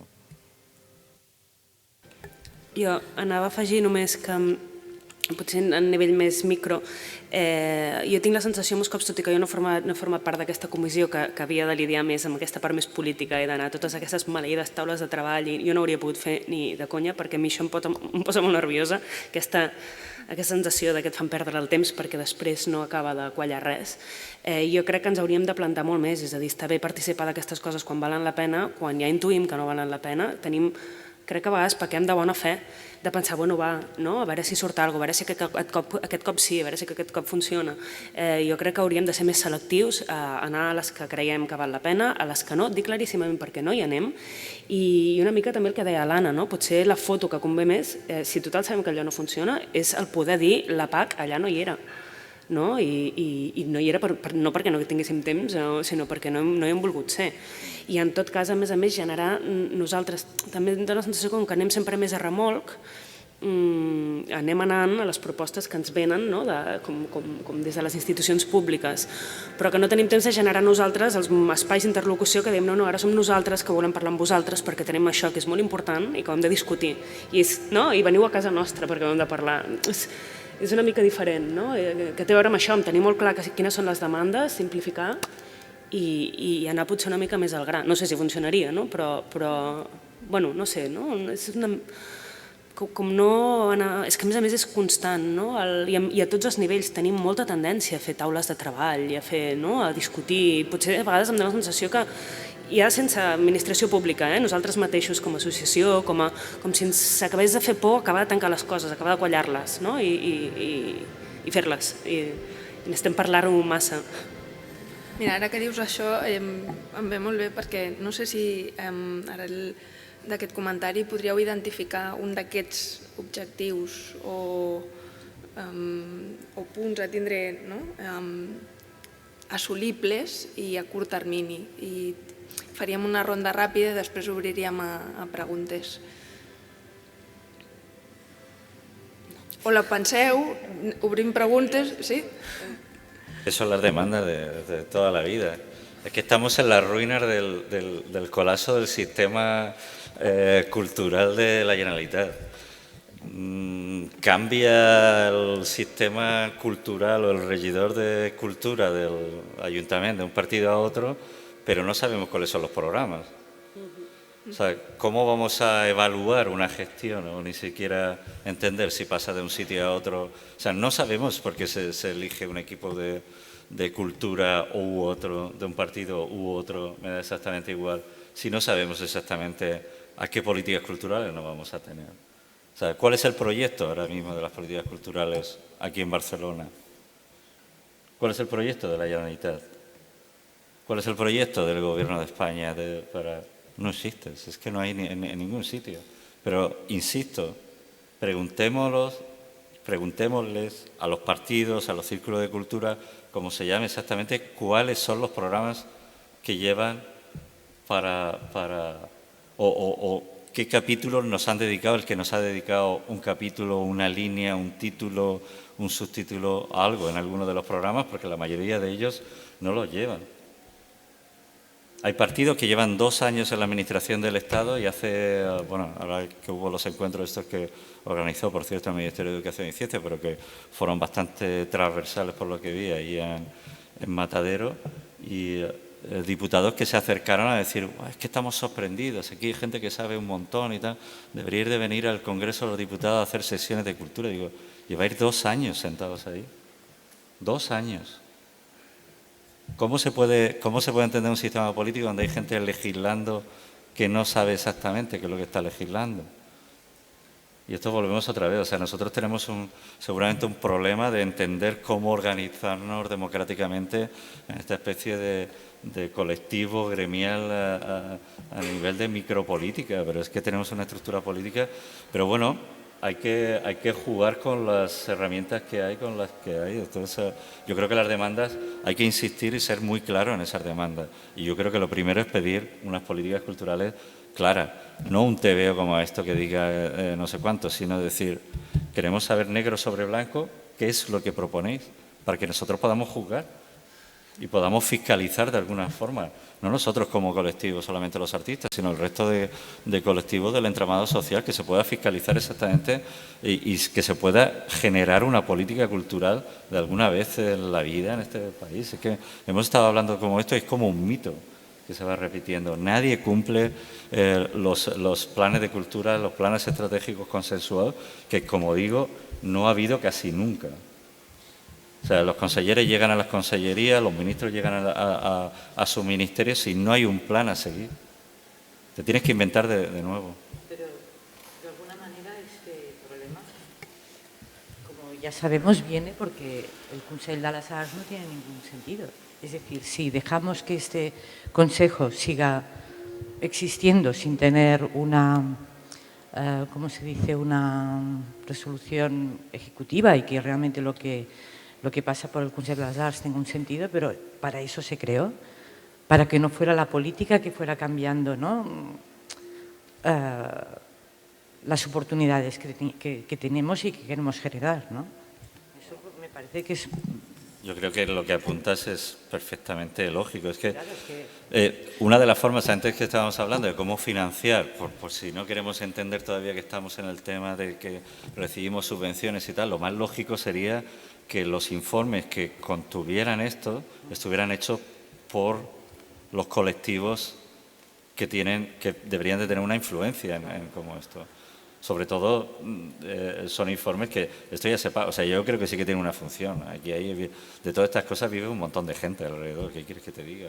Pero claro, yo creo que pasa por eso, por defender, pero a capa y espada, el tema del Consell de les Arts, porque esos son nuestros interlocutores, de alguna manera. Y después está en crear vínculos con personas como en los partidos que tienen un interés por lo nuestro, digamos, ¿no? Entonces, que tener interlocutores ahí dentro, que es lo que hace posible que se pueda jugar con la política, porque si no, no hay manera. O sea, es como, ¿no?, verte allí en...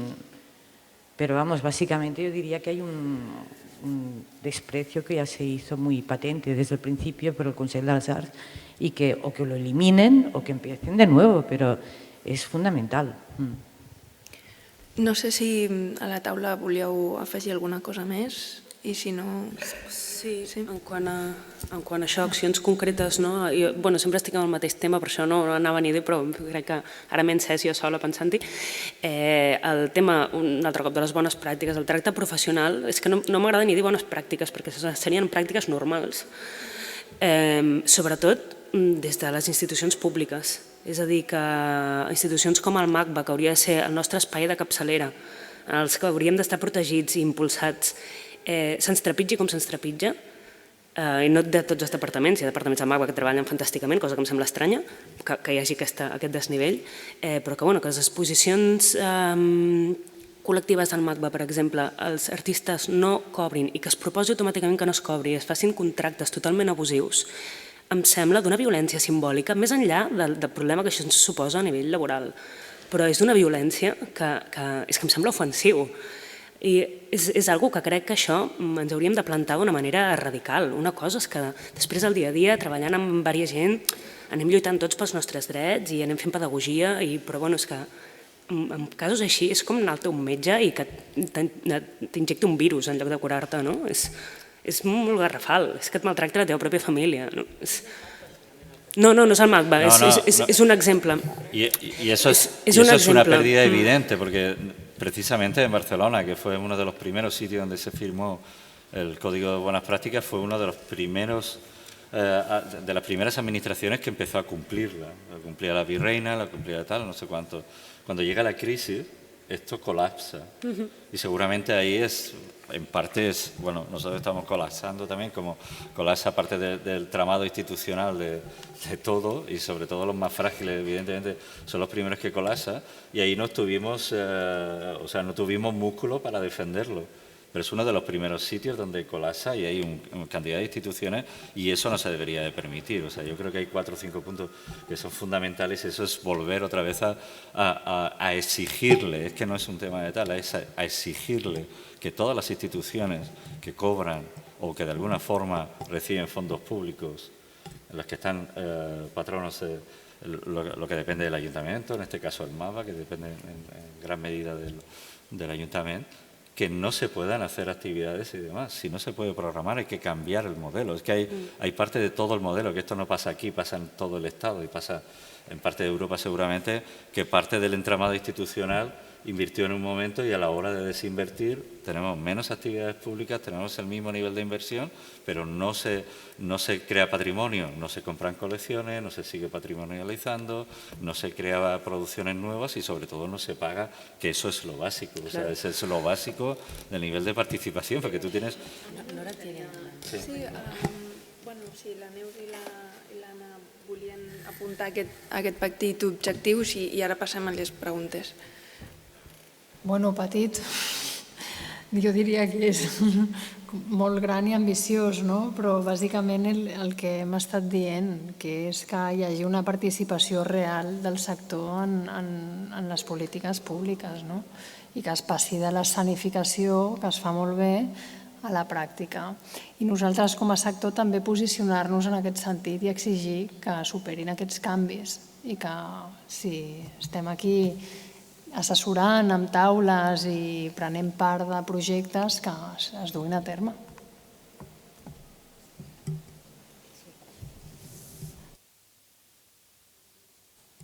Bé, jo anava a comentar també el que ha dit la Mariona i a part, en un dels textos que he llegit per aquí, no sé si era la Clara o que explicaven això de que l'universitat és un món i el món laboral és un altre. Llavors penso que s'haurien d'establir algunes connexions per tenir un contacte entre aquests dos mons i no sortir tan despullat després. I penso que des de la plataforma, que jo sé que feu xerrades als centres i us doneu a conèixer per la gent més jove i tal, però potser pensar algun tipus de formació específica per la gent jove, perquè també som els que pugem i mola que siguem conscients.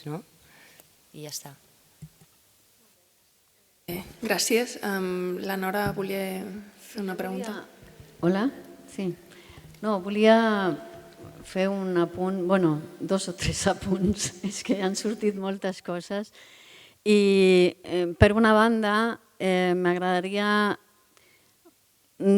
fer una observació, perquè ara estem parlant de la plataforma com una associació en relació també a l'antiga associació, és a dir, a la capacitat d'interlocució que tenia l'antiga associació. I a mi m'agradaria recordar, primera cosa, que tenim una associació que porta 1 any i mig i que està en construcció. Però no només això, sinó que la deriva que va tenir l'antiga associació amb totes les coses bones que tenia i que va tenir en tot el seu recorregut, per descomptat, però la deriva està molt lligada a la crisi, al moment de la crisi. I el moment de la crisi també està lligat a aquest moment que tenim ara en el que portem 3 anys en què tant l'Ajuntament de Barcelona com la Generalitat han passat per 3 o 4 conselleries diferents, per 3 o 4 interlocutors diferents. És a dir, que el problema d'interlocució, evidentment nosaltres encara hem d'aprendre molt, però el problema de la interlocució és que, tal com deia el Dani abans, ells no tenen ni idea del que volen fer. O en tot cas, fan coses com, per exemple, en un moment tan crític com aquest, han decidit o estan decidint que aquest espai desapareix com a espai interdisciplinari i passa a ser un espai d'arquitectura. En aquest moment, el que s'hauria de fer és fer una observació del que hi ha i el que tenim i el que es necessita.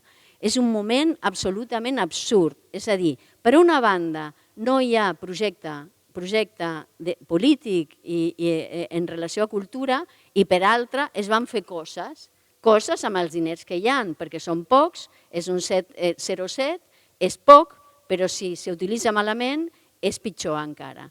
Això és una cosa. I després, una altra cosa bastant interessant, és veritat que, i ho dic, faig apunts perquè m'ha tocat moltes coses que heu dit, no? Ens ha tocat a tots, imagino. I és que sí que des de la Comissió de Polítiques hem estat allà, hem anat, hem fet 1000 reunions, sempre en cares diferents, perquè els interlocutors han canviat contínuament i cada vegada s'havia d'explicar una altra vegada tot. Això per una banda. Per altra banda, també el que hauríem de tenir en compte és que nosaltres estàvem sent interlocutors com una associació que abans tenia molts artistes darrere. I nosaltres vam començar a demanar una subvenció amb una associació amb 50 artistes. Això què vol dir? Que a vegades la institució pública és molt intel·ligent i quan volen la teva interlocució tu ets gran, però quan no les agrada el que dius ets petit. I això és una cosa molt important. I dic això perquè aquesta associació també tindrà capacitat d'interlocució en la mesura que siguin grans realment. Ara tenim 250 o 300 associats. Quan tinguem 500 tindrem més capacitat d'interlocució, a part de capacitat política per fer-ho. Això ho dic perquè va haver casos concrets en què ens van dir vosaltres tampoc són tanta gent. O sigui que la interlocució també no depèn només de si ho fem bé o malament, que evidentment hem d'aprendre molt i segurament hi ha gent que ho farà millor, simplement que també hi ha com un joc polític, perquè els polítics sí que saben fer política, malauradament. Ho fan malament per nosaltres, però ho fan. Això per una banda. I l'ultimíssima cosa que també volia dir i és que estem en un moment d'eleccions, d'eleccions que vol dir de canvi en la nostra associació, i jo penso que totes aquestes coses que s'estan reflexionant, la nova Junta haurà de millorar aquesta capacitat que tindrà aquesta nova associació, o la continuïtat d'aquesta associació, aquesta capacitat per millorar la seva interlocució política, millorar també la seva capacitat per incidir en el tema de les bones pràctiques, però a mi, de totes maneres, em preocupa molt que avui per avui hem tingut una reunió amb la Conselleria per al tema d'aquest equipament i la contesta és ja està fet. I no només érem nosaltres, era l'Associació de Crítics, l'Associació de Galeries, l'associació de gestors, estaven tots i van tenir la cara de dir que ja estava fet. O sigui, davant d'aquestes coses, la pregunta és què hem de fer? O sigui, què hem de fer? Sincerament, jo ja estic... Perquè, a més, tenim un problema social en aquest moment molt greu. O sigui, estem en un moment de malestar social important.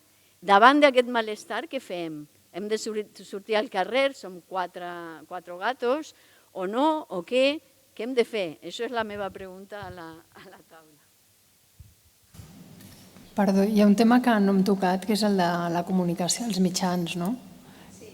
Els mitjans ho són tot. És el poder, actualment. És el que genera opinió, genera massa, genera inclús vots, no? Jo crec que els mitjans de comunicació en aquest cas són importants i després crec que s'han de fer accions. Vosaltres sou artistes i d'això en sabeu molt, no?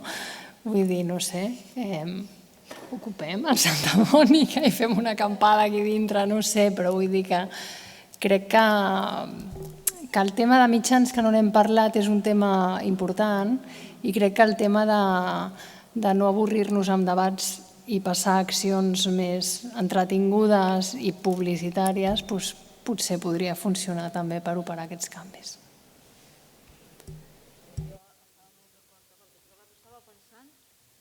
Estava pensant el que acabes de dir ara mateix, no? Vull dir que jo formava part de l'antiga associació i la veritat és que tampoc trobo que ho fessin molt malament perquè sí que vàrem aconseguir moltes coses, però sí que trobo que, i a més crec que aquesta també passa una mica el mateix, que moltes assemblees parlar molt, anar a parlar amb els polítics, sempre és el mateix, mai fan cas de res i tal, i potser ser una mica més, poder agressius no seria la paraula, però sí més reivindicatius, però en plan molt seriós, potser ens sortiria més bé. No ho sé, és el que jo estic pensant en aquests moments. A mi em sembla bé. Jo crec que aquí la més jove estudiant i aquests que sempre feu tant soroll a les universitats potser ens podríeu donar idees, no? O ajudar, clar. Jo, quan penso en aquestes coses, em poso molt punky, no? I jo me'n recordo quan...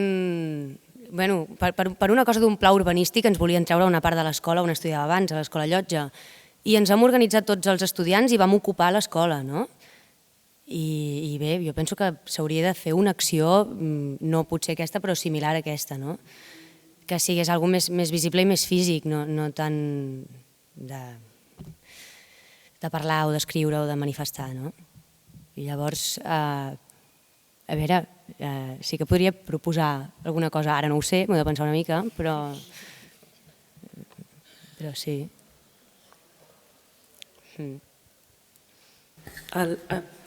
Perdona, va dir, jo crec que és que el problema amb això soc molt negativa jo, perquè és que crec que som molt dèbils a nivell de la força que podem fer. Primer perquè som tan precaris que ens costa molt a tots renunciar a coses, que el poc que hem guanyat, les vagues per nosaltres són què? Fem una vaga i deixem tots, realment tots, d'exposar durant un any a tot arreu, no sé, no? Em refereixo que perdem molt, no és fàcil, de fet quan fem vagues no saps ben bé què fas, no? A mi em feien una enveja aquests dies els estibadors de Barcelona, dius, hòstia, quin poder tenen, no? Com mola, poden fer alguna cosa. I a més jo crec que molt contradictòriament la nostra precarietat ens fa molt més individualistes que potser passa en altres sectors, no ho sé, o almenys ho sembla. Almenys la gent de la meva generació i més joves, potser que, o això, companys, que sé que estan preocupats i que en principi poden creure en una funció com la de la PAC, crec que, i tornant al principi de tot, que es comentava també aquesta passivitat, o el soci passiu, crec que té molt a veure amb això, és que la mateixa manera com desenvolupem les nostres carreres és molt individualista i molt egoista, fins i tot diria. Tal com fem servir els diners públics, d'anar omplint etapes, anar cremant convocatòries i un cop les hem acabat marxem de Barcelona i fem el mateix a una altra ciutat, això indica molt de com som.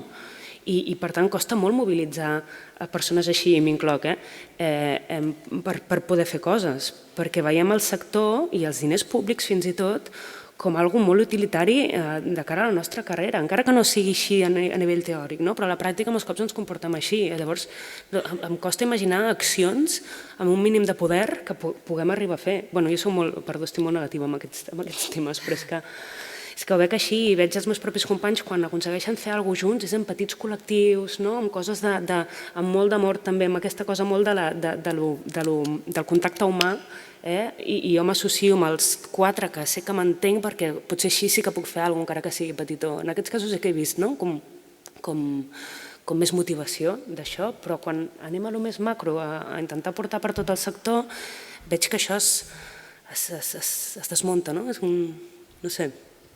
Potser m'equivoqui, però vivim en un moment en què hi ha una frase que ha sortit fantàstica que diu els carrers són nostres, no? Jo diria que de la mateixa manera que hi ha hagut un moviment, hi ha una politització molt potent actualment a la universitat, jo diria, no? Potser podria ser un moment per dir Santa Mònica és nostra, no? I els espais els volem, i ajuntar-nos amb la universitat per això.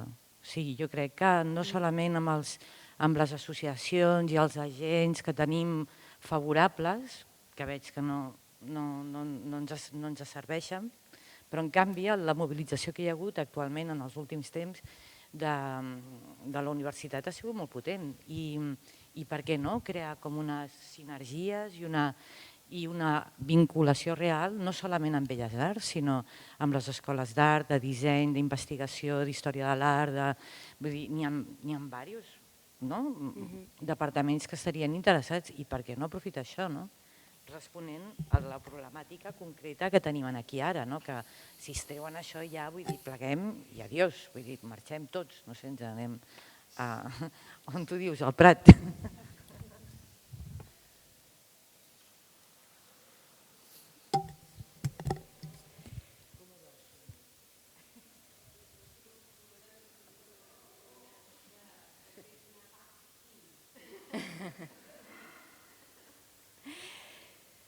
Volia fer un petit comentari només, em presentaré, jo vinc de VEGAP, de Visual Entitat de Gestió d'Artistes Plàstics, aquí segurament molts ja coneixeu, alguns perquè sou socis.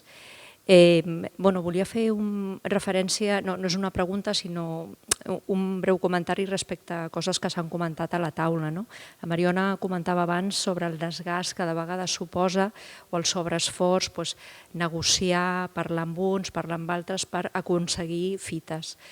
En aquest sentit, VEGAP, que coneixeu com a entitat de gestió de drets de propietat intel·lectual, drets d'autor, també està portant a terme activitats de col·laboració amb l'antiga associació, ja les portava, i també amb la plataforma actual, per crear aliances i ajudar-vos modestament en el que pugueu necessitar en els àmbits que nosaltres com a col·lectiu autoral també podem col·laborar. Algunes d'aquestes col·laboracions o d'aquestes accions, per exemple, el Daniel ha fet una mica referència, és la plataforma aquesta Seguir Creando, que és una plataforma reivindicativa per fer que això que està passant, que els autors no poden compatibilitzar el cobrament de les seves pensions de retir, de jubilació, amb el cobrament d'altres conceptes, que poden ser drets d'autor, venda d'obra, participar en conferències, etc., això deixi de ser així. BGAP també participa en coses com aquesta i també aprofito aquesta oportunitat per una altra de les accions col·laboratives que tenim amb la plataforma, justament una jornada que tindrà lloc el proper dimecres i a la que esteu, segurament ja heu rebut la convocatòria, esteu convidats en la que parlarem sobre els vostres drets d'autor. Jo crec que és interessant tenir aquestes aliances amb altres entitats, associacions també, que d'alguna manera per la seva especialització us poden donar un cop de mà i arribem a punts en comú, perquè al final tots som col·lectius d'autors. Una mica en relació a lo que acaba de dir ella, me agradaría comentar que el día 11 vendrá Eduardo Maura, que es un parlamentario, una de las personas que están portant el tema del Estatut de l'Artista en Madrid, en el Parlament. Nosaltres com a associació, perquè no tot és desastre, és a dir, hem fet moltíssima feina en 2 anys, en menys de 2 anys, hem treballat l'Estatut de l'Artista amb la Unió i també hem fet la col·laboració amb el Conca. Aquest Estatut de l'Artista que hem treballat amb la Unió, lo treballarem, lo comentarem, que està tots aquests temes que la plataforma Creando també està treballant, i farem ja sé que no serà una festa, serà una taula, en la que s'explicarà qual és tot el procediment que s'està portant a terme en Madrid, que això acabarà com acabarà, esperem que bé, però en principi ell ens explicarà qual és tot el procediment. Insisteixo perquè nosaltres estem treballant en l'Estatut de l'Artista, que ja que hi ha un Estatut de l'Artista aquí fet aquí en Catalunya fantàstic en el 2002 i que ara nosaltres hem aprofitat aquest estatut que havia i l'hem recuperat i hem actualitzat amb advocat, etc. Dic això perquè està relacionat i és un tema superimportant.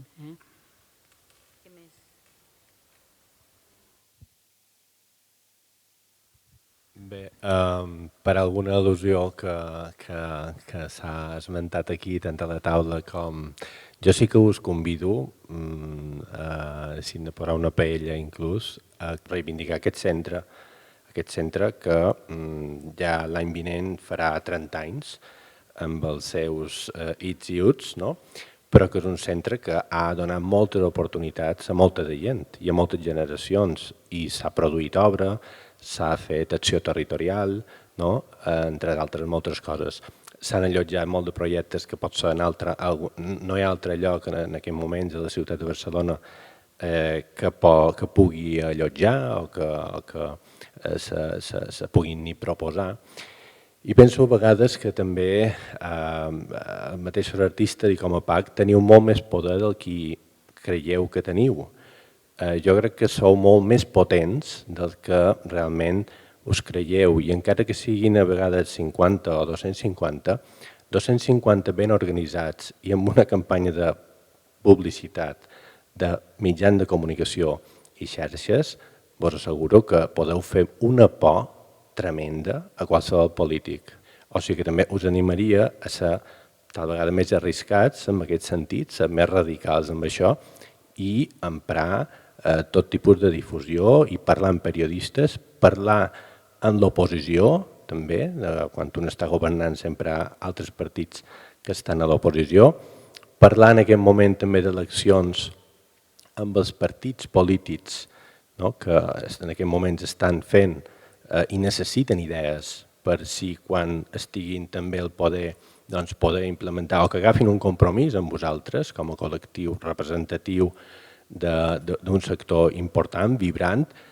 Heu sentit parlar sempre de que aquí no hi ha petroli, però tenim patrimoni, tenim creativitat, tenim artistes, doncs que ho demostrin, que demostrin que realment Catalunya se pot, diguem, vendre a l'exterior, a la resta de l'estat espanyol, entre altres coses, com amb aquesta vitalitat, amb aquest esperit emprenedor i amb aquest caràcter creatiu d'una part substancial de la seva població. Doncs jo crec que en tot això són elements prou importants per empoderar-nos i exigir-los. Jo crec que com a associació també, si s'aconseguissin coses i fites més així, més contundents, també seria un efecte que hi hauria més gent que s'apuntaria en aquesta associació, perquè efectivament està amb una actitud de múscul i no derrotista, i no pessimista, i no només de fer reunions internes, etc., sinó que apunta objectius i va a aconseguir-los. I perdoneu aquestes petites recomanacions, però i vos ofereix una altra vegada. Veniu, empodereu-vos d'aquest espai perquè és un espai públic y es de todos nosotros. Yo es que no te lo agradezco, yo creo que en nombre de todos, porque en realidad va en la línea. Yo creo que parte del colapso que hemos vivido, de la crisis, un colapso también colectivo, ¿no? Esto nos ha pillado también otra vez rehaciendo las fuerzas de la asociación y tal. Y yo estoy de acuerdo, también no es cuestión de números ni de cantidad asociada, yo creo que una cosa lleva a otra, pero es verdad que hay que marcar unas prioridades claves, ¿no? Porque esto es lo que estamos viviendo precisamente desde el inicio de ese colapso, es un desmantelamiento absoluto, eso está clarísimo. Los recortes clásicos de decir, en la época de Mascarell iba de año a año de 20-30% anual, hasta llegar casi a dejarlo el sistema en un sistema absolutamente famélico. Y no es verdad que si esto se desmantela, casi muchos de los que estamos aquí estuvimos en las negociaciones cuando se intentó desmantelar otra vez para montar en la época de 3R, creo que era para montar lo que luego fue Fabra y Coat, y nosotros de alguna forma se cortó que se montara en varios sitios que eran algunas de las propuestas que se habían hecho, pero todo esto está dentro de una negociación de dónde están las infraestructuras, y volvemos aquí. Lo que hay que seguir es presionando en cada una de las administraciones, o sea, ver quién es la interlocución, y esto es Generalitat. Si Generalitat finalmente quiere desmontar toda la infraestructura que tiene, que lo diga directamente.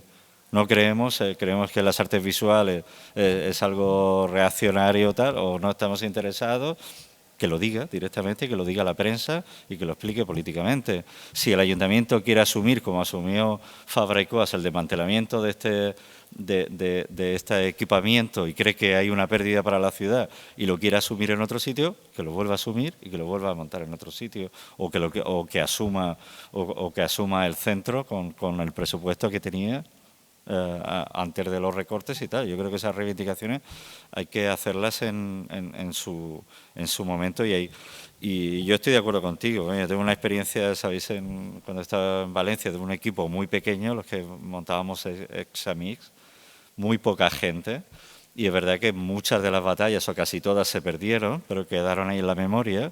Y en el momento de remontar ahora muchas de esas instituciones, se están haciendo sobre una base de entender que lo que se había perdido hay que volver a recuperarlo. Y eso es un objetivo político que es muy a largo plazo, pero es tampoco el dejar las cosas, el perder esas batallas y dejarse caer los brazos y tal, porque este tipo de situaciones no se revierten, o son muy difíciles de revertir.